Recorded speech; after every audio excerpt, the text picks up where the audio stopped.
back here for the Duluth Huskies postgame show on the Northwoods League Baseball Network. Evan Popalis joined alongside my broadcast partner Wyatt Kopelman. Duluth Huskies get their 6th win in a row in the 2022 campaign to push their record to 7-3, and it was an overall valiant effort by the Huskies squad after falling behind early in the contest to the Waterloo Bucks, who now fall to 2-8 through their first 10 games of the season. A lot of different guys to turn to tonight, but we'll throw it down to Cal Freeman, who was with Michael Sarhat after coming home with a massive 2 RBI base knock in the 7th inning. Thanks, guys. Here with first baseman Michael Sarhat. 1 for 2 tonight, Michael, but your biggest hit came in that 7th inning. 2 on with 2 outs, drilled it back up the middle for your 3rd and 4th RBIs of the season. What was going through your mind, especially after being hit in the last 2 at-bats? I was just trying to see it deep, put a ball in play, let it happen. Good things happen when you put the ball in play, and they did tonight. It's now 6 straight wins for you guys. How's that locker room feeling right now? It's good. We're connecting good on this win streak. It feels good. It's always good to start the season on a good note.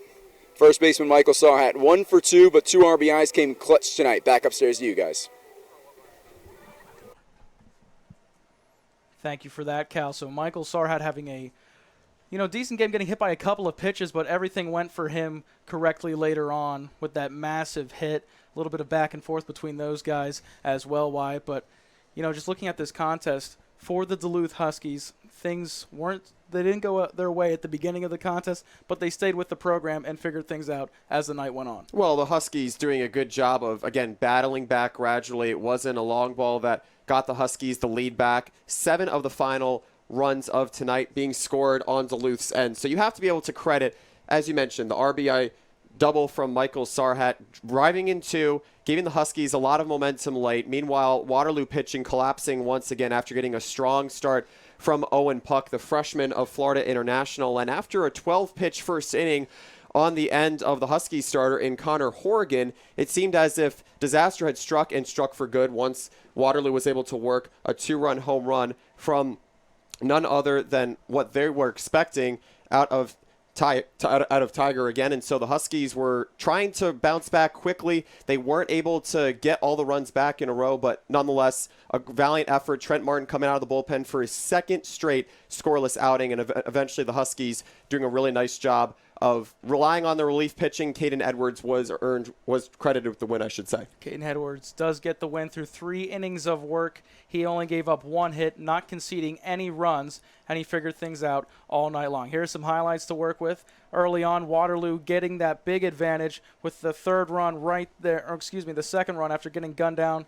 Ellie Kligman applying the tag. Then the Huskies trying to get aggressive on their own behalf, but being caught at home was Devin Hurdle. And then offensively, the Huskies finally turning it on as the night went on. As the sun started to set here in Duluth, that's when the offense got good, Wyatt. Yeah, the offense got good. And again, off that Tig Lethert home run, it seemed as if the Huskies just wouldn't have an answer whatsoever. But then all of a sudden, they kept turning to different guys in the lineup. It was Noah Marcello, who was able to come home on a wild pitch. And then they looked to Noah Marcello an inning later for an RBI single to left field. And then you also had Devin Hurdle with a big contribution in the 8th, an RBI triple. So despite Lethert's big home run, it seemed as if the Huskies were down, but then they continued to rally and surge in the 8th, just as they were used to last year.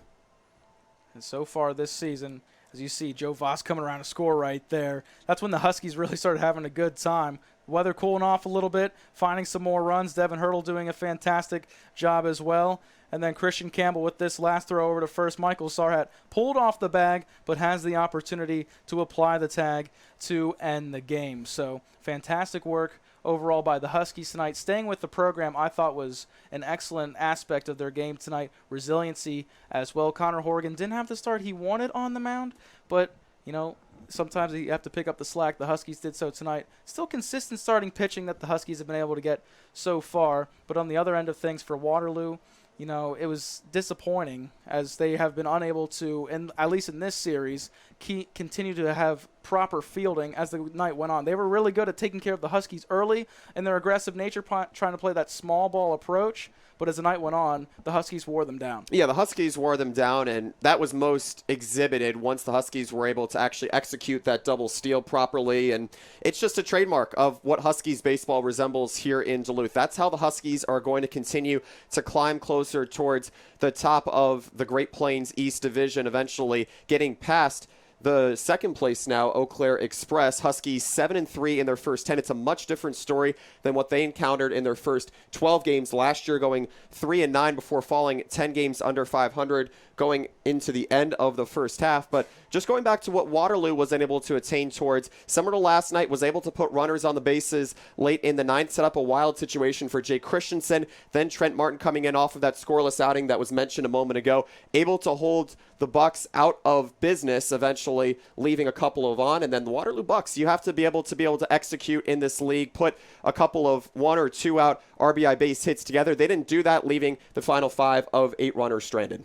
So the Huskies win their 6th straight victory. Now they're taking on the top team in all the Northwoods League in the St. Cloud Rocks. Going into that series, 6 straight wins, 3 straight sweeps over opponents. What do the Huskies need to continue to do to be successful? Again, for the Huskies, it's just about relying the most on their starting pitcher and the back end of their bullpen as well. And the Huskies are able to get dominant starts, efficient starts, as they started to see from Connor Horgan working that 12-pitch first inning. And then what they're able to look towards in the back half of the bullpen as well. Tonight it was Trent Martin who was called upon, having that reliance on different guys throughout the bullpen besides a high strikeout guy in Jay Christensen. Again, Martin coming in, feeding off of Edwards. He was given a great outing tonight. And the Huskies were able to retire the final 5 of 8 Waterloo batters. So looking towards Trent Martin, seeing how he can continue to provide a spark, looking to where they can find multiple arsenal pitches for these guys is what's going to matter the most. A lot of these hitters in the Northwoods League, they're coming in with these big RBI numbers. Teams coming in with greater percentages, or I should say averages, with runners in scoring position, 2 outs, or with the bases loaded. The Waterloo Bucks were a respectable team with that category tonight. So the Bucks able to capitalize early, but the Huskies pitching in relief situation, outdoing the Waterloo lineup here tonight, and that's what it's going to take going forward against more powerful offenses like the St. Cloud Rocks. Right now 8-0, haven't lost a game yet this season, and are going to be looking at home field advantage as their top weapon, aside from the bullpen options they have, aside from a powerful lineup as well. The Rocks are the next team on the docket for the Huskies, who have won 6 games in the last 7 calendar days. 8-3 the final score in favor of the Duluth Huskies, now moving to 7-3 in the 2022 campaign. The Waterloo Bucks, losers in this contest, now sit at 2-8. The winning pitcher tonight, Caden Edwards, his record is now 1-0. Jordan Powell is the loser. His record sits at no wins and 2 losses. But that'll basically do it for our show tonight. Thank you for tuning in with us for tonight's contest between Duluth and Waterloo. For my broadcast partner, Wyatt Kopelman, I'm Evan Popalis. Thank you guys for sticking with us tonight. This has been Duluth Huskies Baseball on the Northwoods League Baseball Network.